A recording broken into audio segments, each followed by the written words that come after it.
तो जुआ साहब हमें पहले ये थोड़ा सा एक टूर आप करवा दें, साथ हमें ये भी एक्सप्लेन कर दें कि यहाँ क्या हो रहा है। मुझे जो समझ आई है आपका एक स्टैंडर्ड है, आपका एक कैलिबर है, जी यूर अ वर्ल्ड ब्रांड।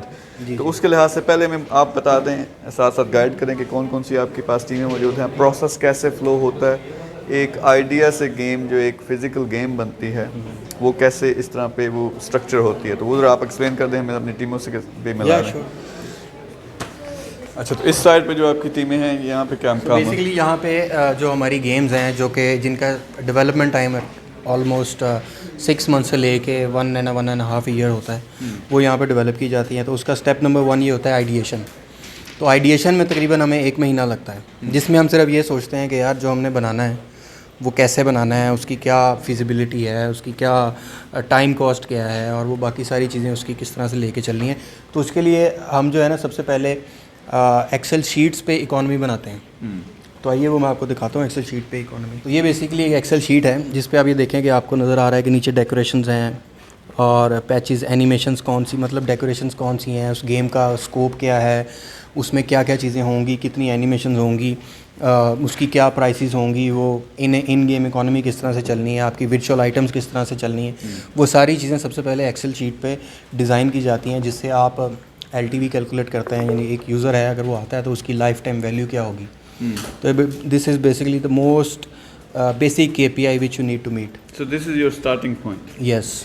ठीक है, इसके बाद फिर नेक्स्ट प्रोसेस क्या होगा? इसके बाद फिर नेक्स्ट प्रोसेस ये होता है कि हम ट्रेलो खोलें प्लीज़। इसमें हम ये डिसाइड करते हैं कि यार हमारी जो स्प्रिंट है, तो स्प्रिंट की जो लेंथ होती है वो डिपेंड करती है।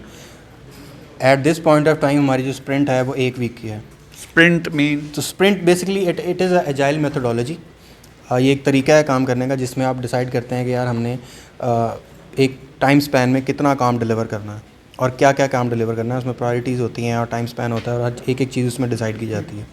जैसे फॉर एग्जांपल अभी हमारी जो करंट स्प्रिंट है उसमें हमने ये देखना है कि हमारे 3 कोर पार्ट्स हैं। Number 1 is art side, number 2 is development side and number 3 is marketing and economy side.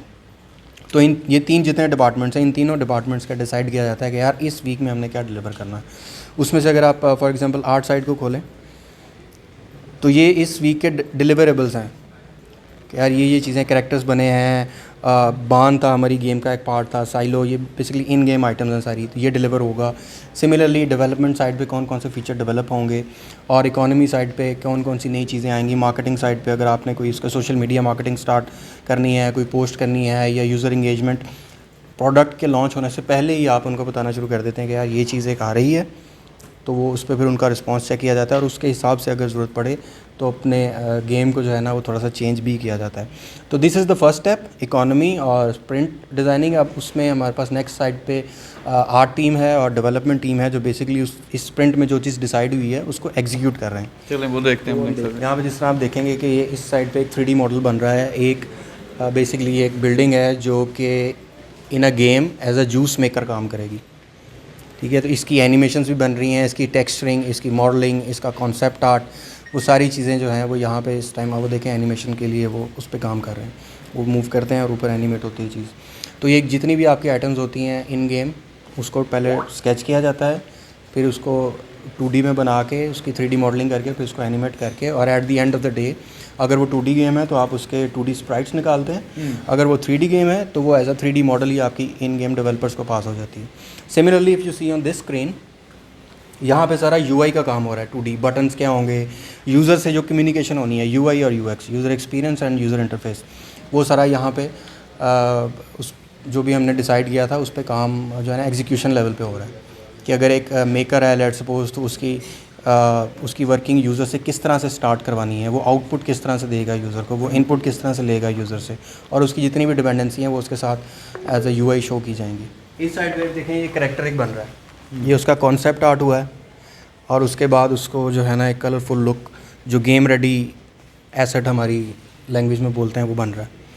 कि सबसे पहले वो स्केच होगा, स्केच होने के बाद उसकी सारी कलर स्कीम वगैरह और वो सारी चीज़ें डिसाइड होंगी। सिमिलरली ऑन दिस स्क्रीन आप वो देखें कि वो जो बिल्डिंग उधर 3D में बन रही है उसका स्केच हो रहा है।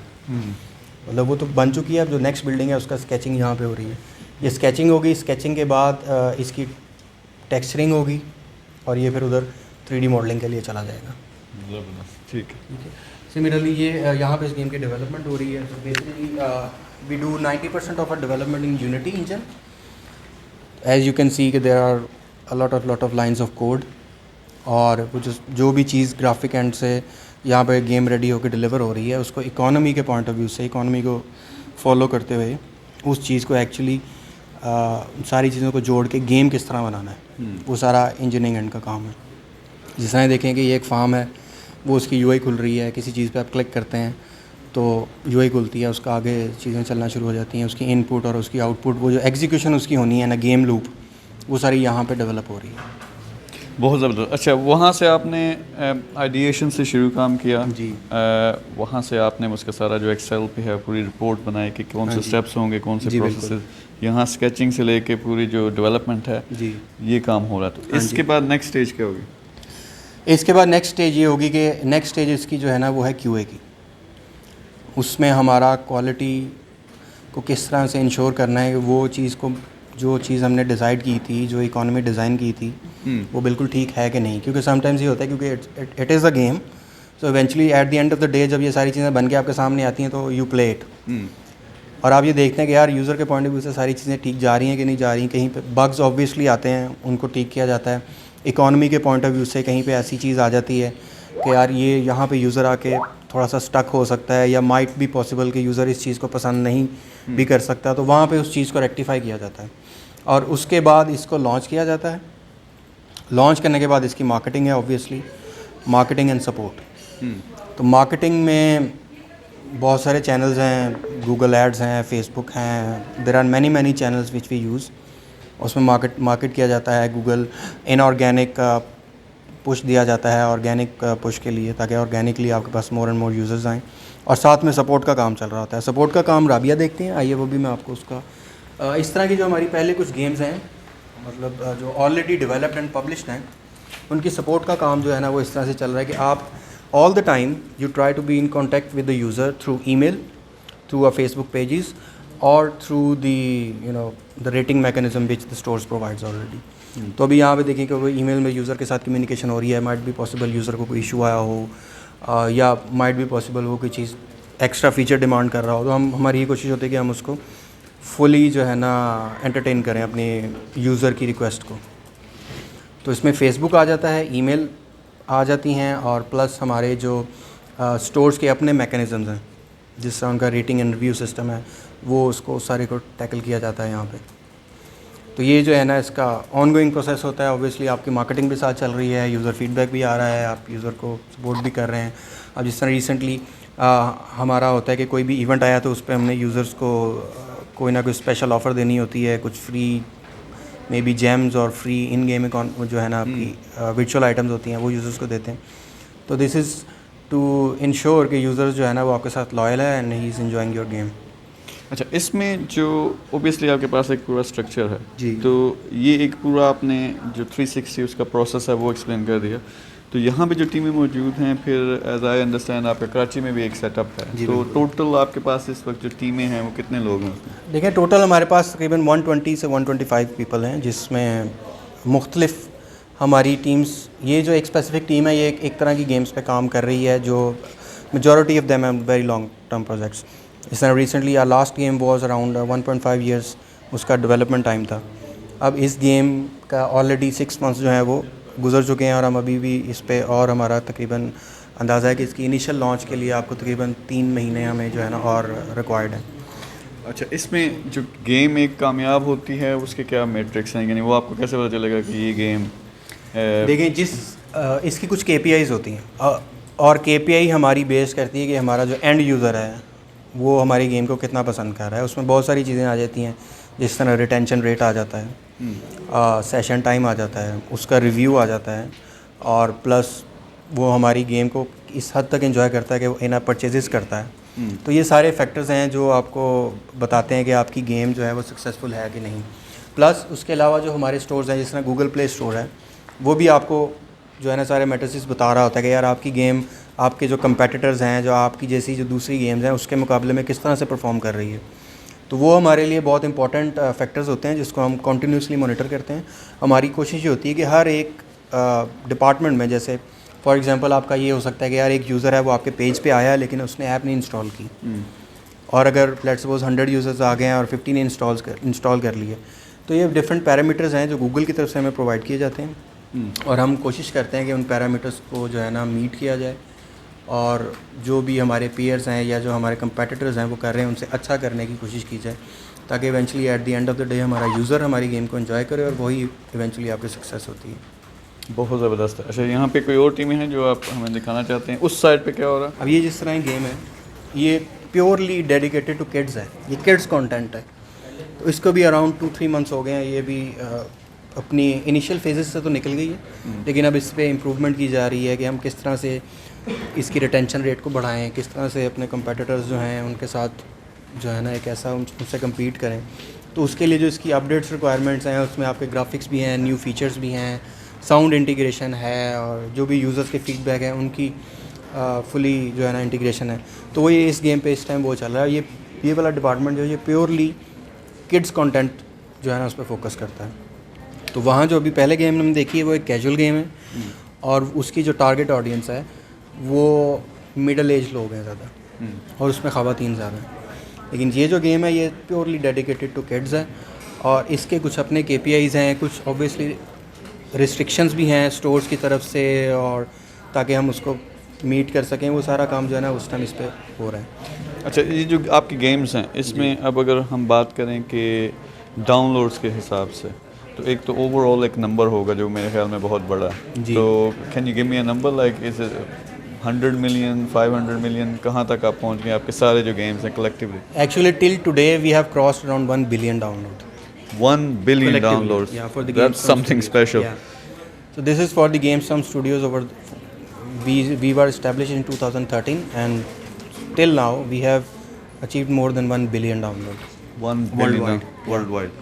और इसमें premium countries Obviously all this is over the global. This is global. Global. इसमें प्रीमियम कंट्रीज़ भी हैं, इसमें आपकी Tier 1 countries, Tier 2 countries, Tier 3 countries, all countries are included. So you have a different strategy in place कि जहाँ आप ये देखते हो कि ज़रूरी नहीं कि वो जो एक दिन वाली गेम होती है, शॉर्ट टर्म जो गेम होती है, वो भी आप मतलब कर रहे हैं एक साइड पे, लेकिन your main part is the upper level which is कि लॉन्ग टर्म जो गेम होती हैं उसमें ज़ाहिर है फिर डेवलपमेंट का भी टाइम होता है, फिर वो लॉन्ग टर्म चलती भी हैं। एग्जैक्टली ऐसा ही है। तो इसमें अगर फ़र्ज़ करें डाउनलोड जो इकॉनमी है, I mean you're playing a big part के पाकिस्तान की इकॉनमी में ऑब्वियसली आप डॉलर लेके आ रहे हो, बहुत ज़्यादा जॉब्स इससे पैदा होती हैं। तो इसमें सक्सेस सीक्रेट्स अगर हम पूछें कोई 2-3 की जो हैं गेमिंग के बिज़नेस में, वो क्या होगा? देखें जी, first of all it is a complete business. इसमें आपको वही एफर्ट्स करनी पड़ती हैं जो किसी दूसरे बिज़नेस को सक्सेसफुल करने के लिए करनी पड़ती हैं। हमारा जो मेन जो इस बिज़नेस की कोर है वो ये है मार्केट स्टडी, क्योंकि ये एंटरटेनमेंट फील्ड है बेसिकली। तो एंटरटेनमेंट में इट इज़ नॉट नेसेसरी कि यार मुझे जो गेम अच्छी लग रही है या मैं जो गेम बना रहा हूँ वो मुझे अच्छी लग रही है तो यूज़र्स भी लाइक करेंगे, इट इज़ नॉट नेसेसरी। तो आप ये देखते हैं कि यार मार्केट में इस टाइम जो हमारे यूज़र्स हैं वो भी इवेंचुअली आहिस्ता आहिस्ता इवॉल्व हो रहे हैं। अगर पहले वो बहुत, अगर आप 2012-13 की बात करें तो बहुत हल्की फुल्की गेम्स भी चल जाती थी, लेकिन अब इसमें इस फील्ड में क्योंकि कंपटीशन भी ज़्यादा आ गया है और इस पर ग्लोबली कंपनीज़ जो हैं, बड़ी बड़ी कंपनीज़ भी इन्वॉल्व हैं, तो अब आपको इसमें मार्केट स्टडी जो है ना वो is the number 1 thing you need to do. कि यार मैं क्या चीज़ करूँ, मैं कौन सा कॉन्सेप्ट लेके आऊँ, किस किस्म का आर्ट वर्क जो है ना वो रिक्वायर्ड है। अगर मेरी टारगेट ऑडियंस Tier 1 कंट्री है तो वो किस तरह की चीज़ को पसंद करते हैं, अगर मेरी टारगेट Tier 3 कंट्रीज़ है तो वो किस तरह की चीज़ को पसंद करते हैं, क्योंकि ऑब्वियसली बहुत सारी लिमिटेशंस आ जाती हैं। जैसे फॉर एग्जांपल US अगर है तो US में जो डिवाइस की स्पेसिफिकेशंस हैं वो बहुत हाई एंड है एज़ कम्पेयर टू इंडिया और पाकिस्तान। लेकिन इंडिया और पाकिस्तान की नंबर ऑफ़ ऑडियंस ज़्यादा है, ठीक है। तो आपको ये भी चीज़ देखना होती है कि मैं क्या ऐसी चीज़ निकालूँ कि यार जो लो एंड डिवाइस पे भी ठीक परफॉर्म करे और हाई एंड डिवाइस पे भी ठीक परफॉर्म करे, जो US के यूज़र्स को भी पसंद आए, जो इंडिया के यूज़र्स को भी पसंद आए। सो समटाइम्स ये भी कोशिश होती है कि यार हमें एक US के यूज़र्स के लिए एक बिल्कुल सेपरेट चीज़ निकालें और उसको लोकलाइज़ किया जाए बाकी स्टोर्स के लिए। जैसे फॉर एग्जांपल इंडिया, अगर हम एक बस सिमुलेटर करते हैं फॉर एग्जांपल, तो बस सिमुलेटर में हम कोशिश करेंगे कि यार जो इंडिया वाले लोग हैं उनको इंडिया में जिस तरह की बसेस चलती हैं या जिस तरह का ट्रांसपोर्टेशन का सिस्टम इंडिया में है उसको दिखाया जाए गेम में ज़्यादा, क्योंकि ऑब्वियसली वो उनको ज़्यादा अट्रैक्ट करेगी। सिमिलरली अगर हम US का देखते हैं तो US में जो ट्रांसपोर्टेशन सिस्टम है विद रिस्पेक्ट टू बसेस, हम उसको फॉलो किया जाए। तो ये बहुत सारी इसमें जो है ना बहुत सारी वेरिएशंस भी आप डाल सकते हैं और हम डालते भी हैं। इसी तरह अगर एक आपकी गेम है जिसमें टेक्स्ट बहुत है, वो अगर इंग्लिश में है तो इंडिया में, क्योंकि इंडिया की आबादी इतनी ज़्यादा है, या इवन चाइना की अगर आप बात करें तो they don't understand English very much, तो you try to translate them into their native language. ठीक है, इसी तरह स्पेनिश भी, अब फार्मिंग गेम जब जाएगी तो उसमें स्पेनिश भी होगी, उसमें इंग्लिश भी होगी, उसमें चाइनीज़ भी होगी, उसमें बाकी जो आपकी इंडोनेशिया है, मलेशिया है, ब्राज़ील है और वियतनाम है, इन सारी कंट्रीज़ की जो लैंग्वेजेस हैं वो उसमें इंटीग्रेट की जाएंगी, ताकि जब यूज़र उसको खोले तो उसको कम्युनिकेशन के पॉइंट ऑफ व्यू से या गेम को समझने के पॉइंट ऑफ व्यू से कोई इशू ना हो। तो ये इस तरह के चैलेंजेस तो हैं इसमें, लेकिन इसमें ये है कि idea is the key. You need to bring an idea जो कि it is not necessary out of the world हो। आपने ये देखना है कि आपकी टारगेट ऑडियंस क्या है। अगर आप बहुत ही कुछ यूनिक किस्म का आइडिया ले आएंगे या बहुत ही कुछ नया ले आएंगे तो वो यूज़र्स को समझ भी नहीं आएगा। इसकी एग्जांपल इस तरह से है कि अगर आप EA स्पोर्ट्स को लें या आप ये जो बड़ी बड़ी गेम्स हैं जिस तरह कॉल ऑफ ड्यूटी है, तो call of duty is a first person shooter game जिसके अराउंड 15 से 20 टाइटल्स आ चुके हैं और हर टाइटल में शूटिंग है। ठीक है, लेकिन अब आप कॉल ऑफ ड्यूटी 1 खेलेंगे और आप कॉल ऑफ ड्यूटी 15 खेलेंगे तो है तो शूटिंग ही, लेकिन उन्होंने इतना उसको एडवांस कर दिया अब और इतना उसको रियल कर दिया कि आपको अब फ़र्क जो है ना वो सामने नज़र आएगा। वो ऐसा नहीं किया उन्होंने कि यार लेट्स सपोज गन इधर को चलाते हैं तो गोली इधर को जाती है। आइडिया वही है, शूटिंग। इसी तरह की और बहुत सारी स्नाइपर शूटिंग की बहुत सारी गेम्स हैं, है स्नाइपर शूटिंग ही, लेकिन उसमें कुछ ना कुछ वो यूनिकनेस, इम्प्रूवमेंट, वो सारी चीज़ें लाते रहते हैं जिसकी वजह से यूज़र्स उसको एंजॉय करते हैं। तो यही आपका सिमुलेशन गेम्स, जो ड्राइविंग गेम्स है, आज से पहले कार रेसिंग गेम 15 साल 20 साल पहले भी चलती थी, आज भी चलती हैं। है तो रेसिंग, है तो गाड़ियाँ ही, लेकिन उसका जो एक्सपीरियंस वो इन्हांस करते जा रहे हैं, साथ साथ इन्हांस करते जा रहे हैं। दैट इज़ द की। तो यही इस बिज़नेस में है कि हम जब भी गेम लॉन्च करते हैं ना वो अपने 100% पे नहीं होती। हम उसको 50% पे या 30% पे लॉन्च करते हैं और हम मॉनिटर करते हैं कि यार यूज़र्स क्या कह रहे हैं, वो क्या चाह रहे हैं। एनालिटिक्स को फॉलो किया जाता है कि वो जहाँ तक हम चाहते हैं वहाँ तक पहुँच भी रहे हैं कि नहीं पहुँच रहे। अगर तो पहुँच रहे हैं तो ठीक है, नेक्स्ट फीचर दें, नहीं पहुँच रहे तो उसको ठीक करें। तो इस बिज़नेस का सबसे एडवांटेज भी ये है कि you don't need to give 100% product on the first launch. आप बीटा में लॉन्च करें, फीडबैक लें, इम्प्रूव करें, फीडबैक लें, इम्प्रूव करें, फीडबैक लें, इम्प्रूव करें। That's how you gain those high numbers. अच्छा, GameStorm Studio, one of the top in Pakistan and it has its name in the world as well. जी, next क्या है GameStorm Studio के लिए? Next targets क्या हैं आपके? देखिए नेक्स्ट टारगेट्स तो हमारे बहुत बड़े हैं अल्हम्दुलिल्लाह। उसमें ये है कि गेम्स, AAA गेम्स जो है ना वो बनाना, वो एक बहुत बड़ा काम है अगर वो पाकिस्तान में एक बन जाती है। इंशाल्लाह हमारा गोल यही है कि हम पाकिस्तान से ऐसी AAA गेम एक निकालेंगे जो वर्ल्ड वाइड जो है ना वो हिट होगी। अच्छा, जो ऑडियंस नहीं जानती AAA गेम क्या है, वो क्या है? So basically AAA game is a game जिसको हार्ड कोर गेमर्स जो है ना वो खेलते हैं। अब by hard core gamers I mean, देखें कुछ गेम्स होती हैं या प्रोफेशनल्स, कुछ गेम्स होती हैं वो ये लोग इस तरह खेलते हैं कि let's suppose they are going to home after office through a bus for example, तो वो क्या करते हैं, अच्छा यार 10-15 मिनट हैं, चलो मैं गेम खेल लेता हूँ। So that kind of game is called a casual game. ठीक है, you don't need to specifically dedicate a time to play a game. A AAA game is a game जिसको आप डेडिकेटेडली, आपको पता होता है कि यार दिन के मैंने 4 घंटे इस गेम को देने हैं। जिस तरह अगर आपने बहुत सारी वीडियोस में शायद देखा हो कि लोग खाना पीना भी भूले हुए हैं और सब कुछ भूले हुए हैं, but they want to play the game. उसमें मल्टीप्लेयर गेम्स हैं, उसमें सोशल गेम्स हैं, जिस तरह for example PUBG mobile is a AAA game. ठीक है, इसी तरह अगर आप PC या कंसोल्स में चले जाएं, call of duty is a AAA game. तो उसमें ये है ना, उसमें आपके सारे इंग्रेडिएंट्स 100% फुल होते हैं और उसकी टारगेट ऑडियंस होती है आपकी हार्ड कोर ऑडियंस, जो कि गेम्स खेलते आ रहे हैं बचपन से और दे नो कि यार एक अच्छी गेम क्या होती है, and they want to spend their money on the games. That is called a AAA game. बहुत ज़बरदस्त है। आप लोग देख सकते हो कि बहुत हाई लेवल का काम यहाँ पे हो रहा है। इनकी स्ट्रेटजी मुझे पर्सनली बहुत पसंद है क्योंकि you concentrate on quality rather than quantity. और आप लोग रोल मॉडल हो पूरे पाकिस्तान के लिए भी, हमारे overseas Pakistan, even for the world, कि इस तरह का काम अगर आप करते हो, उसमें मेहनत करते हो, तो डजेंट मैटर कि आप पाकिस्तान में हो या यूएस में हो, you can do it here and we need more people like yourself जो लोगों को मोटिवेट करते हैं, उनके लिए रोल मॉडल बनते हैं। तो आप भी गेमिंग में आओ, गेम जो डेवलपमेंट है उसको सीखो, किसी भी लिहाज से, अगर बिजनेसमैन हो तो उस लिहाज से उसमें इन्वेस्ट भी करें और उसमें आगे भी आएँ।